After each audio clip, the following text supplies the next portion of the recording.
한국의 강원도에 있는 한 해수욕장. 가족 전체가 운동이라도 하는 듯 매우 건장해 보이는 체격을 가진 한 외국인 가족이 한국의 해수욕장으로 가족여행을 왔는데요. 하지만 아직 겨울 날씨에서 벗어나지 못한 해수욕장에는 관광객이 그다지 많지 않고 외국인 가족들 또한 해수욕장을 즐길 수 없다는 사실에 한숨을 쉬며 나를 잘못 잡았다는 말만 반복합니다. 그런데 바로 그 순간 외국인 가족 중 아들로 보이는 한 외국인 남성은 소리를 지르며 해수욕장 구석으로 달려가기 시작하는데요. 달려가는 아들의 모습을 지켜보던 아버지 또한 뒤늦게 해수욕장에서 무언가를 목격하자 이내 바닥에 무릎을 꿇고 주저앉아 그럴 리 없다는 말만 반복하기 시작합니다. 안녕하세요. 저는 스위스에서 현재까지도 직업군인으로 근무하고 있는 올리버 마티라고 합니다. 20대가 되자마자 자원 입대로 스위스 육군에 입대해 현재까지도 장기 직업군인으로 근무하고 있는 저는 이제는 부대 내부에서도 꽤 높은 계급을 유지하며 편하게 근무하고 있을 정도로 스위스 군대 생활에 자부심을 느끼고 살아가고 있는데요. 스위스에서는 고등학교를 졸업하자마자 남자로서 자원 입대를 할 수 있는 자격이 생기게 되는데 저는 이상하게도 어렸을 때부터 군인들의 진중한 모습이 너무나 멋있어 보였고 계속해서 군인에 대한 꿈을 키워왔기에 자원 입대. 병사 기본 생활이 끝나자마자 곧바로 기본 장교로 입대하게 되었습니다. 특히 스위스에서 고위직 직업군인으로 오랜 시간 근무하며 생활을 하는 사람은 거의 찾아볼 수 없을 정도로 장교로서의 직업군인 계급 승진은 너무나 힘든 것인데 저는 이러한 계급 특진을 무려 8번이나 이루어냈고 스위스에서는 그래도 참모직에 해당하는 본부에서 근무하며 군인이 지녀야 할 자부심을 가진 채 살아오게 되었죠. 평범한 결혼에도 성공의 딸 하나와 아들 하나를 낳은 저는 누구 하나 부러울 것 없는 가정을 이루어 나갔고 저희 아들과 딸에게도 군인이 지녀야 할 자부심과 군인으로서의 길을 걷기를 희망하는 초기 교육을 하며 말 그대로 군인 가족으로서의 꿈을 계획하게 되었습니다. 하지만 얼마 전 인생에서 처음으로 한국행 가족여행을 다녀오고 난 뒤에는 이러한 모든 생각들이 부질없었다는 것을 알고 뒤늦게 인생을 후회하게 되었는데요. 특히 그저 평범한 가족여행에서 시작된 한국으로의 여행이 저희 가족의 인생을 이렇게나 바꾸게 될 줄은 꿈에도 상상하지 못했습니다. 저희 가족 중 딸은 고등학교에 다니기 시작한 순간부터 저녁 식사를 할 때마다 한국에 대한 이야기를 꺼내면서 자신을 한국으로 유학 보내달라는 말도 안 되는 요구들을 해왔는데요. 저는 그저 딸과 아들 모두가 직업군인이 되기를 바랬기 때문에 단 한 번도 가족이 함께 여행을 떠나야 된다는 계획을 세우지도 않았었는데 그래서 그런지 딸은 저에게 한국으로 가족여행을 가면 너무나 좋을 것 같다면서 저를 계속 설득했습니다.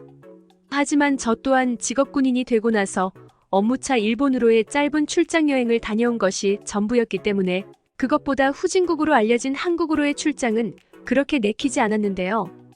특히 평생을 군인으로 살아온 저에게는 이왕 해외여행을 떠나는 거면 그 나라의 국방력을 그대로 느낄 수 있는 아주 특별한 체험을 하기를 원했기 때문에 그저 평범한 가족여행은 전혀 생각하지 않고 있었습니다. 하지만 딸은 고등학교의 졸업식이 다가오자 자신의 졸업 선물로 가족 모두가 한국으로 여행을 가는 것이 꿈이라며 저를 계속 설득했고 저는 도무지 이해가 되지 않아서 왜 한국으로 가족여행을 가야 되냐고 물었지만 딸의 대답은 아주 이상했는데요. 딸인 마야는 저에게 지금 살고 있는 스위스가 인생의 전부는 아니라면서 스위스 생활에서의 불편한 점들이 이미 한국 여행을 다녀온 친구들의 말에 의하면 한국에서는 전혀 느낄 수 없었다는 말과 함께 한국이 전 세계에서 제일 특별한 선진국의 시스템을 가진 나라라면서 저보고 한 번만 같이 가자는 말을 반복했습니다. 결국 저는 딸의 졸업여행이라는 명목하에 한국으로 가족 모두가 떠나는 가족여행을 가자며 고집을 꺾을 수밖에 없었고 딸은 자신이 한국으로의 가족여행 일정을 전부 짜보겠다면서 저보고는 그저 돈만 내라는 황당한 말을 하더군요. 무려 일주일이라는 기나긴 여행 시간 동안 해외로 떠나는 것은 처음이었기에 저는 한국으로 출발하기도 전부터 걱정이 앞섰습니다. 한국은 국방력도 약해서 치안에서도 위험하다고 알고 있는데 그러한 환경 속에서 군인인 제가 가족을 지킬 수 있을지도 의문이었고 특히 직업군인으로 살아온 저에게 한국처럼 다소 불안한 지역으로의 가족여행은 위험 요소가 너무 많았기 때문이죠. 그런데 한국으로의 여행 당일 딸의 한국 여행 가이드를 받아 한국의 공항에 도착한 순간 저는 크게 당황할 수밖에 없었습니다. 한국의 공항은 스위스에서는 볼 수 없을 정도로 압도적인 크기를 가지고 있었고, 그것에 더해 국가의 출입문이라고도 할 수 있는 공항이 너무나 철두철미하게 검사되고 있었다는 사실인데요. 특히 저희 가족을 입국 심사해준 한국의 공항관리직 직원은 저의 군인 여권을 확인하더니 비상 상황에 대비한 공공시설 연락처들을 저에게 알려주었고, 저는 그러한 사소한 부분에서부터 한국이 절대 후진국이 아니라는 느낌을 받기 시작했습니다. 그저 몇 번 업무 때문에 일본에 다녀왔던 것이 전부였지만, 일본의 공항 근무직 직원들은 제가 스위스의 군인이라는 사실을 알자 저를 무슨 범죄자 취급하며 극도의 몸수색을 했던 상황과 한국의 공항은 전혀 다른 분위기였죠. 한국에서는 그저 간단한 입국 스캐너를 통과하기만 하면 모든 몸수색이 끝났고, 그곳에 있었던 한국인 직원분들의 친절함에 본격적인 여행이 시작되기도 전부터 행복한 웃음이 지어지기 시작했습니다. 딸은 한국에 도착하자 군인이라는 직업을 가진 저를 배려해 한국의 군인들 모습을 우연이라도 많이 볼 수 있는 강원도로 중심 여행 계획을 잡았다면서 엄청나게 빠른 기차를 탑승한 뒤 가족 모두가 강원도로 이동하기 시작했습니다. 그런데 딸은 분명히 강원도가 한국에서는 살짝 외곽 지역에 있는 도시라고 했지만, 기차를 타고 춘천역이라는 거대한 기차역에 하차한 저로서는 다소 당황스러울 수밖에 없었는데요. 춘천역은 스위스에서도 최대 수도라고 할 수 있는 베른보다 훨씬 현대적인 건축물들이 많이 보였고, 마치 게임 세상에서 볼 수 있었던 것처럼 도시 전체가 아름다웠기 때문입니다. 특히 서울에서부터 기차를 타고 오면서 더 신기하다고 생각했던 것은 그 누구도 제가 앉고 있던 기차 자리를 훔치려는 모습을 보이지 않았다는 사실인데요.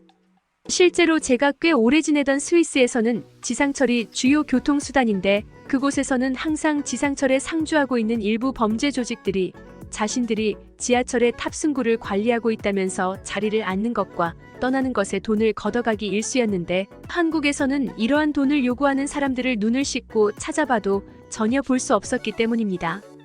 저는 그저 편하게 딸이 예매해준 한국의 기차 자리에 앉아 눈앞에 있는 TV를 보거나 창밖의 풍경을 즐기며 이동하기만 하면 되는 것이었고, 놀랍게도 기차 내부의 냉난방 시설은 한국이라는 나라가 얼마나 돈이 많은지 꾸준히 유지되고 있었죠. 스위스도 물론 살기 좋은 나라인 것은 맞지만, 한국은 그러한 의미와는 차원이 다른 살기에 편하면서도 좋은 아주 특별한 나라라는 생각이 조금씩 들기 시작했습니다. 춘천에 도착한 저희 가족은 딸의 가이드대로 유명한 음식인 닭갈비를 먹기 위해 춘천 시내를 걸어가던 중이었는데, 걸으면 걸을수록 길거리에는 이상한 점들이 보이더군요. 정말 10분 간격으로 제 눈에는 경찰서는 물론 소방서와 병원, 심지어는 행정기관과 관련된 건물들이 다수 보이기 시작했고, 저는 강원도도 그저 한국의 도시 중 하나일 뿐인데 이렇게나 안전한 치안시설들이 거리 전체에 자리 잡고 있다는 사실에 기가 막힐 노릇이었습니다.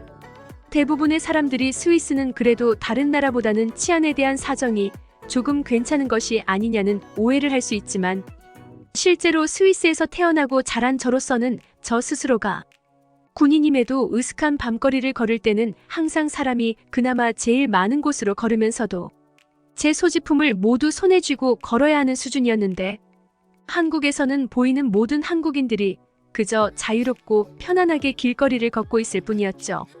그 누구도 갑자기 자신이 피해를 입을 수 있다는 사실을 인지하지는 않는지 그들 모두는 그저 평화로운 나날을 보내고 있었고, 저는 그러면서 점점 이러한 대단한 환경에서 살고 있는 한국인들이 부러워지기 시작했습니다. 특히나 병원이 많다는 것은 그만큼 몸이 아프더라도 언제 어디서나 비상 상황에 대처할 수 있다는 사실이었기 때문에, 저는 어느 순간부터 한국과 비교해 후진국처럼 느껴지는 스위스의 모습에 화가 나게 되었죠. 특히나 스위스의 군대에서 병사들과 함께 훈련을 하다 종종 큰 사고가 났던 경험이 많았지만, 근처에 병원이 존재하지 않아 후속 치료를 늦게 지시할 수밖에 없던 경험이 있던 저로서는 이러한 한국의 도시 인프라 시스템들이 당황스러움 그 자체였습니다. 스위스에 있는 저와 같은 사람들에게는 한국의 이러한 환경이 놀랍고 신기한 것이었지만, 이러한 모든 것들이 한국인들에게는 그저 당연한 일상과도 같겠구나라는 생각을 하니, 나라가 가진 기술력과 시민의식이 얼마나 중요한지 다시 한번 깨달을 수밖에 없었습니다.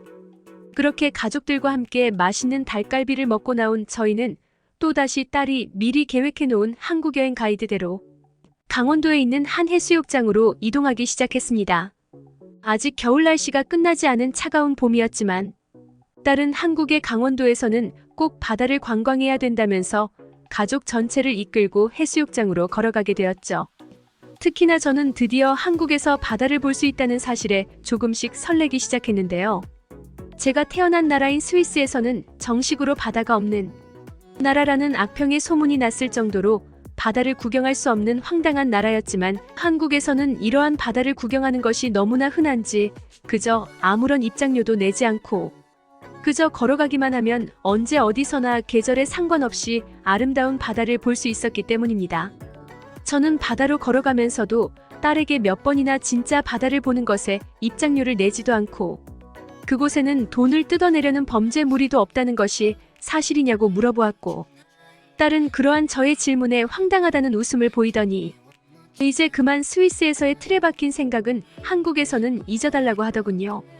그렇게 멀리서부터 지평선처럼 보이는 바다를 감상하며 조금씩 바다로 가까이 다가가게 된 저는 눈앞에 펼쳐진 강원도의 푸른빛 바다에 이렇게나 넓은 바다를 마음만 먹으면 볼 수 있다는 사실에 계속해서 놀랄 수밖에 없었습니다. 그런데 바다에 가까이 다가가면 다가갈수록 저는 무언가 이상한 광경을 목격하기 시작했는데요. 강원도의 해수욕장에는 한눈에 보아도 엄청난 수의 한국인 군인들이 대체 무엇을 하는지 몰라도 해수욕장 바닥에 드러누워 우렁찬 고함 소리를 지르고 있었기 때문입니다. 군대 생활을 꽤 오래 해본 저로서는 이러한 단체 훈련이 정확하게 통제되고 있다는 사실과 낮에 훈련을 진행하는데도 아무런 범죄 무리가 다가오지 않는다는 사실에 경악할 수밖에 없었습니다. 스위스에서는 일반적인 군부대 훈련을 진행하더라도 다소 짧은 군대 생활을 하는 병사들이 대부분 통제를 따르지 않는 경우도 많고 이러한 야외 훈련 도중에는 아예 외부로 도망치는 경우도 있기 때문인데요. 그렇게 꽤 오랜 시간을 해수욕장과 먼 곳에서 한국인 군인들의 훈련을 바라보며 감탄을 하고 있던 저는 이제 다른 곳으로 가자는 가족들의 말도 무시한 채 그 경이로운 광경을 계속 바라볼 수밖에 없었습니다. 그리고 바로 그 순간 저는 엄청난 광경을 목격하게 되었는데요. 해수욕장에는 제가 스위스에서 군대 생활을 하며 단 한 번도 보지 못했던 해상용 장갑차가 평범한 한국의 해수욕장을 누비고 있었기 때문입니다. 한눈에 보아도 엄청나게 비싼 장비로 알고 있고 한번 훈련을 실행할 때마다 천문학적인 검사 비용이 청구되는 것으로 알고 있던 해상 장갑차는 한국에서는 그저 평범한 훈련 장비 중 하나인지 한국인 병사들과 함께 바다 주변 이동 훈련을 진행하고 있었는데요. 더군다나 저와 같은 외국인이 그러한 광경을 보고 있어도 훈련을 통제하는 한국인 간부들은 안전을 위해 일정 거리를 유지해달라는 단순한 말만 할 뿐 제가 구경을 하는 것에는 그 어떠한 압박도 하지 않았습니다. 스위스에서 20여 년 이상 군대 생활을 해온 저였지만 한국의 실정과 같은 훈련을 보고 있으니 지금까지 제가 근무해오던 스위스가 얼마나 형편없는 국방력과 기술력을 가지고 있었는지 새삼 깨닫게 되더군요. 평범한 보병 근무지에서 병사들과 함께 그저 스스로가 엄청난 훈련이라고 자부했던 사격 훈련만 반복하던 저에게는 그날 한국의 강원도 해수욕장에서 볼 수 있었던 장갑차가 동반된 미친 듯한 실전 훈련은 제가 한국이라는 대단한 나라를 그동안 전혀 알지 못했다는 죄책감마저 들게 만들었습니다. 경이로운 표정으로 한참을 한국 군인들의 훈련 장면만을 바라보는 저의 모습에 군인이라는 것에 매우 친숙하던 저의 아들과 딸도 저와 함께 한국 군인들의 해수욕장 훈련을 진지하게 보기 시작했고 저처럼 작은 감탄사들을 말하면서 스위스랑은 정말 많이 다르다는 말만을 반복하더군요. 한국의 편의점에서 커피까지 사고 차가운 해수욕장 바람을 맞으며 무려 3시간이 넘게 관람한 한국 군인들의 실전 훈련은 저희가 그 자리를 떠날 때까지도 진지한 감각으로 훈련이 진행되고 있었습니다. 특히나 해상 훈련을 진행하던 한국인 군인들은 비싸다는 장비 중 하나인 외부 방독면을 착용한 채로 아무런 거리낌 없이 훈련을 하거나 실제 전투용 보트까지 동원해 훈련을 진행하더군요. 그런데 그렇게 한참을 바라보던 중 바로 직전 저의 커피를 계산해준 한 중년의 한국인분께서 편의점에서 나오시더니 저에게 혹시 군인이라는 말과 함께 자신 또한 강원도에 있는 군부대에서 꽤 오랜 시간 군인으로 사는 삶을 살았다면서 저에게 악수를 요청하시더군요.